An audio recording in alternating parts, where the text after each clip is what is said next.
chance to celebrate some of the great history of craft brewing that we have out in this region.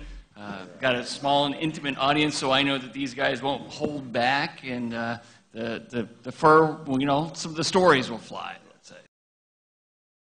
We were already under construction, and we got the sign onto our awning before somebody told us it was totally illegal to make beer in Delaware commercially.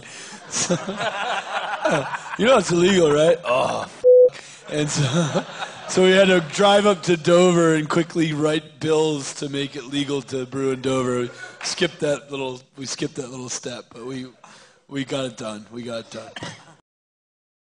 We actually had a homebrew hydrometer and didn't have the temperature on it, so our gravities were much, much higher than we originally thought. Which means for the layman out here, what's that mean? What was the result? That means we had a little bit, yards had a little extra kick in the beginning.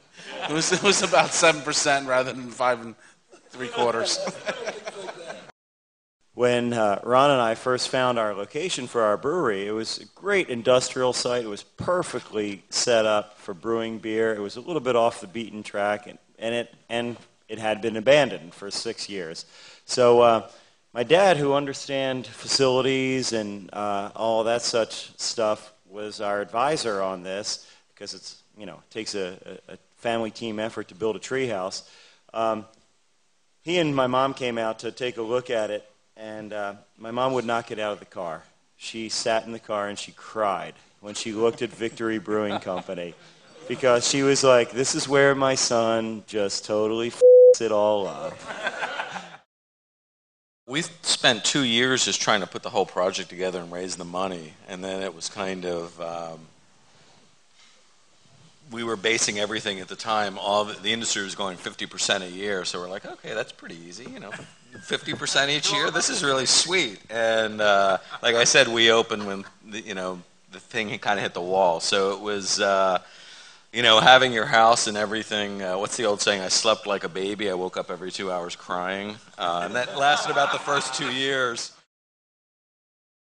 All of us up here have great humility and are very, very thankful for you, the hardcore beer consumers that would come to an event like this, for asking for our beer at retail, because it was very difficult to gain distribution. We're a class of 95, 96. In that era, we had no pull at distribution. We were an also ran within whatever distributors we got. And it's wonderful that breweries like a Southern Tier or a Founders or a Shorts or a, awesome small, the Brewery, right? Greg out in L.A., near L.A., it's almost like understood that you can find distribution if you're doing really exotic, flavorful stuff as a brewery today. But frankly, this class went through real difficult battle just getting our beer to market, that I don't know that today that the newer brewers really can feel that pain, right, Tom? Yeah, honestly, in 1996, there was only one distributor that was stoned enough to take our beer, and that was Eddie Friedland. He took all of us. In more ways than one.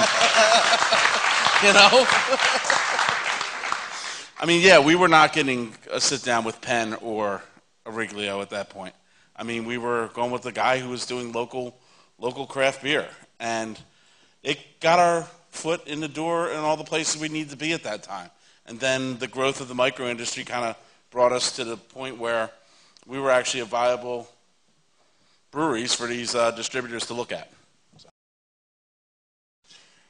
I would love to travel back in time to some of our early manager meetings in our restaurant and say, what the F are you guys thinking?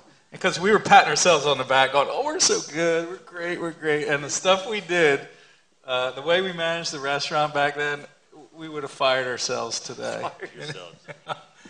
So, Mark, one of your better or worse decisions when you opened up Westchester was involving Victory Brewing Company, because you guys did some significant business with us with Hop Devil Ale and Golden Monkey.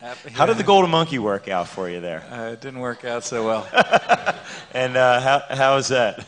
I tell Bill this story. The Golden Monkey, of course, everybody knows, and we put it on tap there, and and it was, it was like heroin for some of our employees. Yeah, And, shift beer is not a good idea with Golden Monkey. There were some terminations of Iron Hill employees associated with the drinking of the Golden Monkey. Especially when you're yelling obscenities at your manager in the middle of the restaurant after drinking Golden Monkey. It's usually a fireable offense.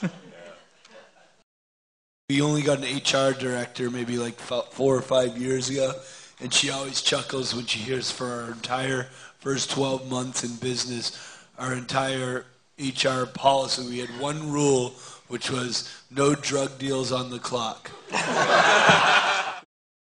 Failure is not an option. Of course, we didn't know how to succeed, and we were cobbling stuff together in order to make success a reality. But like you guys just said, failure was not an option. You just did everything you could to survive, keep your heads above water. I'm sure everyone here experienced this, but we ran out of money about 2 months before we opened and had a lot to do. I think for all of us, it starts with this passion, and you don't think of the business side of it at all. You get caught up in the passion of it. Here's to Philadelphia Beer Week. Thank you guys for coming out for this. Cheers.